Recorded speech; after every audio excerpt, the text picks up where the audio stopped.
De manière générale, le continent africain ne récolte que 40% de ses potentiels revenus fiscaux. La faute aux flux financiers illicites, souvent entretenus par certaines multinationales. C'est le règne du noir sur la lumière, celui de la fraude sur la traçabilité. L'échange de ce jour entre le secrétaire exécutif du Forum sur l'administration fiscale africaine et les parlementaires panafricains a établi qu'il s'agit là d'une des causes profondes qui affectent et infectent le développement du continent africain. De la signature en ces lieux d'un mémorandum d'entente plus dur.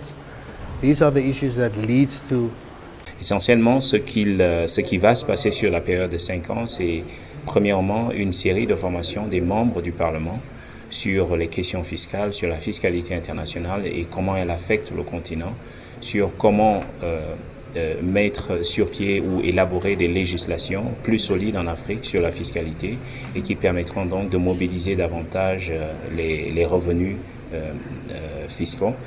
Et deuxièmement, il y aura un échange au niveau de la recherche.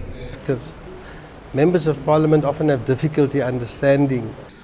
Autre moment fort d'une session qui a atteint sa vitesse de croisière à Kigali, l'examen puis l'adoption en plénière d'une loi type africaine sur les personnes vivant avec le handicap. Un document de 60 pages, plus douce, qui appelle les États à insérer les droits de cette catégorie de personnes dans les constitutions. Ainsi, handicapés physiques, mentaux ou albinos se verront davantage protégés contre les abus et pratiques traditionnelles. Cette loi type, en fait, couvre tous les aspects du handicap.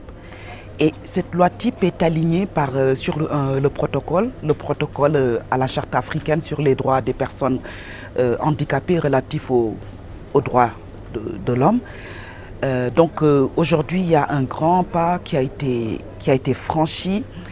Cela va considérablement impacter sur la vie des personnes handicapées. Toute chose qui appelle la mise en place des conseils consultatifs sur le handicap, c'est pourquoi il est urgent de ne pas attendre, selon le Parlement panafricain. De savoir où on va enterrer son parent, parfois toujours enchaîné. Il est établi que 80% des enfants rwandais ont connu un décès dans leur famille, contre 70 qui ont vu quelqu'un être tué ou blessé. Finalement, 1,072 000 morts et près de 2 millions d'exilés. Entre-temps, est née la résistance des forces patriotiques du Rwanda qui s'opposera au génocide. Son général-major d'alors s'appelle Paul Kagame.